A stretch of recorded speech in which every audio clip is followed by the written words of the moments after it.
ضغط الهرمونات وتأثيرها على حدوث الحمل وتأثيرها عامة على السيدات. ومعانا اتصال تليفوني ريهام. ايوه، السلام عليكم. السلام ورحمة الله وبركاته.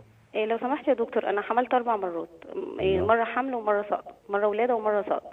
ودلوقتي انا حامل، والدكتوره كتبت لي اللي هو الحقن الكليكزان ايوه وقرص اسبوسيت والفوليك كويس اسيد. فطبعا كويس. الحقن دي تعباني جدا، بتعمل لي زرقان. واخر مره رحت لها المفروض كنت ابقى حامل المفروض يعني على الحسابات ابقى حامل في شهر.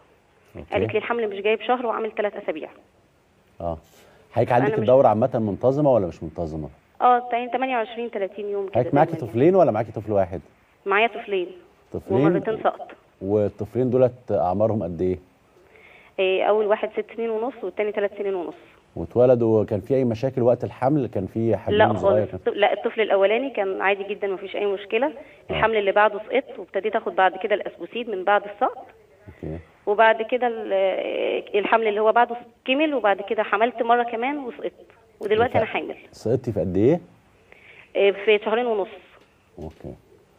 طيب يعني الحمل اللي فات حضرتك كنت بتاخدي كليكسان واسبرين الاطفال مش كده؟ الحمل اللي هو دلوقتي اللي فات ما كنتش باخد غير لا اللي هو بعد السقط. بعد السقط اسبرين بس. اسبرين بس. اوكي. طيب انا هرد على حضرتك. هو طبعا يعني احنا لازم نبقى عارفين ايه سبب ان احنا ندي كليكسان واسبرين الاطفال، وايه هو الاجهاض، وايه هو الاجهاض المتكرر. اولا هي ما تعتبرش اجهاض متكرر، لان احنا دايما بنقول بعد حدوث 3 مرات اجهاض بيعتبر اجهاض متكرر، وحاليا بقينا بنقول بعد مرتين. لكن القصه كلها ان حصل حمل وكمل في النص، فبالتالي دوت غير متكرر يعني لان حصل حمل مرتين قبل كده.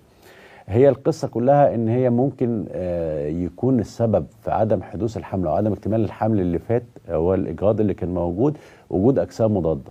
فبالتالي لما يكون في اجسام مضادة، الحل زمان كنا بندي الكورتيزون مع اسبرين الاطفال، وبعد كده بعد الدراسات والابحاث لقينا ان افضل شيء ان يتاخد الهيبارين مع اسبرين الاطفال. الهيبارين طبعا لما بيتاخد كنا بنضطر ندي جرعات كبيره، لكن مع الكليكسان ممكن بندي جرعه واحده، عشان كده هي بتاخد الجرعه الواحده تاخدها يوميا علشان خاطر مع اسبرين الاطفال علشان خاطر تقلل من حدوث الاجهاض.